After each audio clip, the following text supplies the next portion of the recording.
My name is Tim Ruggiero. I came here from Decatur, Texas. Oh, you came from Decatur, Texas. Why'd you come to the shale gas outrage?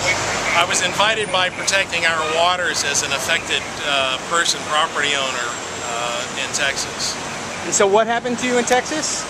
We had, being the operative word, we had 10 acres before a gas company came by and took 4 of those acres to drill two natural gas wells on our property. And what happened to your property in the wake of that? Well, aside from the numerous leaks and spills and constant emissions, the gas company, by the very nature of their presence on our property and all the chemicals that they've spilled, have devalued our $300,000 house down to $78,000.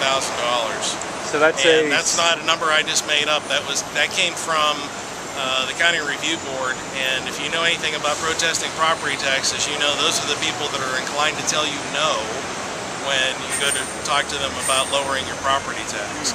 That was prior to the installation of not 1 but 2. We've got a second one on the way, a compressor station. It's going to be installed on the property itself, and then there's one outside our 600 feet outside our front door. It's like living next to a truck stop or living next to that bus all day long. I mean, it's constant. It's 24/7. So if our property was only worth $78,000 prior to that, I can only imagine what it's going to be worth now. Right. I might actually entertain the idea, we might actually go into the negative numbers, because I can't imagine anybody in their right mind that would, pay money to live in that house. A brownfield restoration company. They might give you a few $1,000 bucks. Maybe, possibly so. So if someone watching this, what would you advise them to do? That they need to get involved with their local municipalities, even on the local levels, especially on the local levels, and they need to demand change.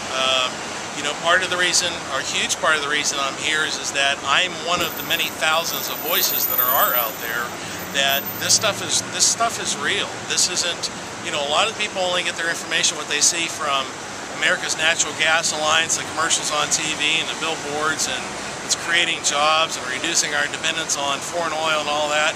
And and there is some legitimacy to that, but there's also a lot of hype, and there's certainly a lot of propaganda, and a lot of it's false propaganda on their part too.